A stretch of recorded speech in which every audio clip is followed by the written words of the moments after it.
Ciloko bohong itu. Muhammad itu bener-bener nabi nih Gusti Allah sing kita tunggu.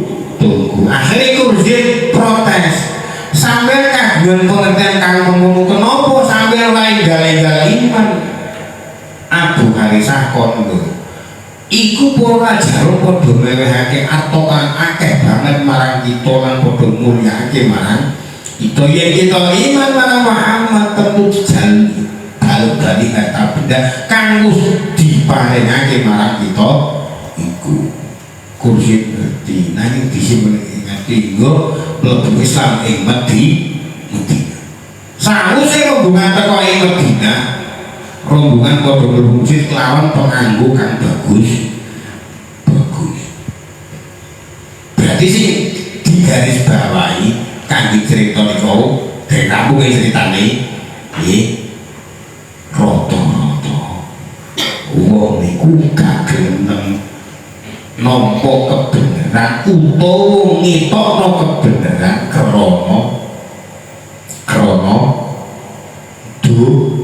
dunya krana kedudukan potongane kok anut karo ada ngaku iki luwe sugih luwe iso padahal sini goblok akhirnya ngoten niku wau sing diuji gak gelem nampa kebenaran krana kuwatir pasokan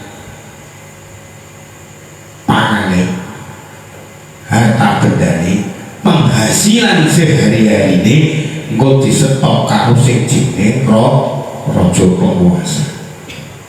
Nggih. Mane barang ade kandhane nek Muhammad kuwi bener-bener nabi. Wajib dinyatani menikmati kekayaan kongguri posisi sing ditempati jeneng hari yo meneng wae iki. Nggih. Tinggu dewi ini rahasia kita saja awake kan gitu. Itu akhirnya lebu Islam yang Madinah. Lah seharusnya rombongan teko Madinah rombongan perlu masjid pakaiannya api. Miturut sampai sahabat kan bodoh besok ora ono rombongan tamu kan bagus-bagus pakaiannya koyo rombongan wong Kristen negara Najrani. Dan rombongan muslimnya bodoh sholat aku arep sholat yang jika Rasulullah itu kabeh prasara arep dipenggak ora oleh sholat. Nanging Kanjeng Rasul dawuh wae wae. Muli padha sholat madhep kita. Arahe matune srengenge. Sawise karo sholat cara Kristen muli padha ngadhep Rasulullah nggih sing dipimpin wong telu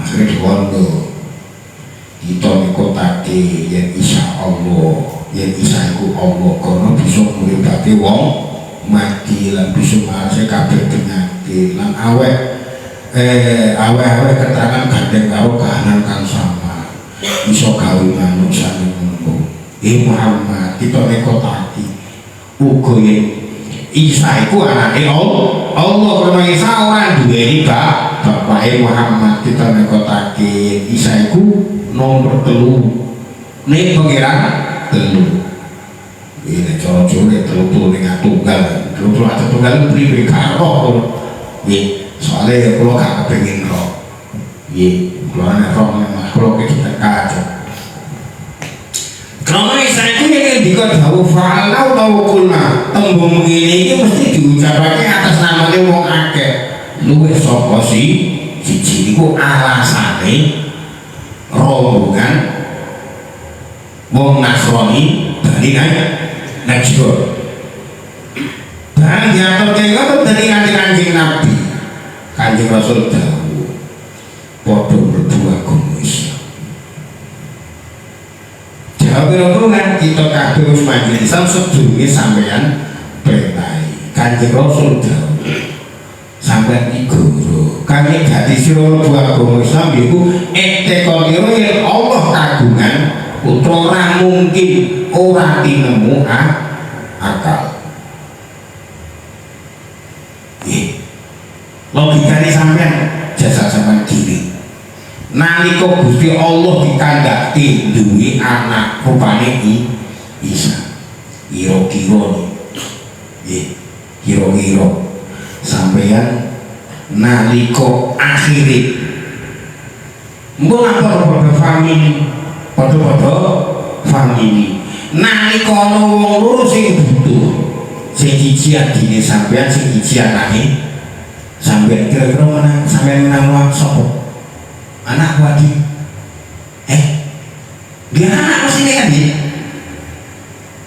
ternyata Gusti Allah itu tumibane apa kan dadi keputusan selalu adil. Gak kaya nek wong dia anak kan gak adil. Anak iki opo-opo anake kawan opo-opo anake baru kene menungso ngene. Tapi nek Gusti Allah kan mboten, karena Gusti Allah niku panji mboten mutu. Tapi masalah ngoten dene perkara niku sing jane pun mboten ketemu akal. Ale rombongan Bani Najjar kau tetep mangsung dene Kanjeng Nabi. Maksud yen Isa dudu putra banjur saka bapak Isa. Iku pitakone wong Nasrani Bani Najjar.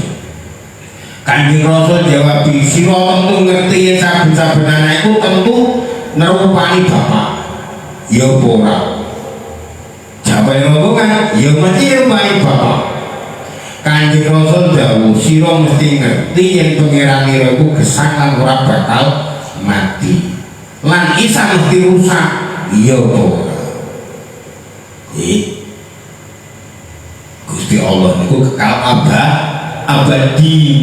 Toh kenyataane rombongan wong Bani Najjar wong didudui logika kenyataane Isa mati yo rusak awake mulai sepi yo. Akhirnya Kanjeng Rasul jawab, sira mesti ngerti yen pikiran kita iku ngurus kabeh makhluk, reksa makhluk ilang maringi rezeki yo ora. Rombongan kok yo bener. Kanjeng Rasul mang dawuh malih, apa sampeyan wae rezeki lan reksa makhluk? Rombongan ora melu aweh, rombongan kondo ora melu aweh rezeki lan ora melu reksa makhluk. Kanjeng Rasul dawuh, sira kabeh mesti ngerti yen Allah Ta'ala iku ora kesamar terhadap kabeh apa kang ana ing bumi lan langit. Iya ora. Iku pitakone Kanjeng Nabi kali rombongan Bani Najjar. Akhirnya rombongan wong jabi yo Allah ora kesamaran apa kang ana ing bumi lan langit. Apa iso duweni ilmu tegese pengertian kejaba kang wis dimiliki. Rombongan jawab iya. Pengertiane Nabi Isa yo namung ilmu kang dimiliki iku. Dene Kanjeng Nabi akhire didudoi dijawab oleh sira kabeh mesti ngerti yen pangeran kita wis paring rupa marang Nabi Isa wektu iso reklanane Siti Maryam. Lah miturut apa kang dikersake? Ya ora. Lan pangeran kita ora ngombe lan ora mangan ya ora. Rombongan mangsuli ya bener. Kanjeng Rasul jawab, sira kabeh mesti ngerti yen Nabi Isa iku dikandhut ana ing tengane ibune kaya kaprahe wong wadon kang ngandhut lan dilairake ibune kaya kaprahe wong liya lairake anake. Nuli disusoni nuli mangan ngombe kaya manungsa liyane ya apa? Ya apa? Dadi ora ana liya jawabane wong Najjar kejaba iya bener. Yen kaya ngono sifate Isa kabeh lakune penemu nira kabeh ngene kotake yen Isa iku Allah Isa kok Gusti Allah iki. Rombongan ora ana kang masuk rombongan padha ngotot ing penune ora padha gelem sadar anut marang kebenaran. Nuli ayat iki tumur iku ayat Allahu la ilaha illa huwal hayyul qayyum.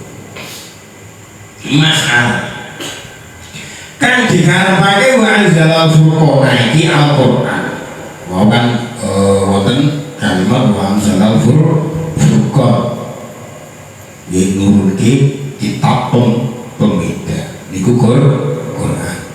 Jadi artinya kejaba Al-Qur'an iku nuduhno lakukan bener uga kanggo bedake antarané perkara halal lan perkara kang haram. Nggih. Lah sampeyan ulama dawuh yen kang dikarepake Al-Qur'an iki akal kang kanggo bedake antara perkara hak, perkara bener lan perkara kang batil utawa salah.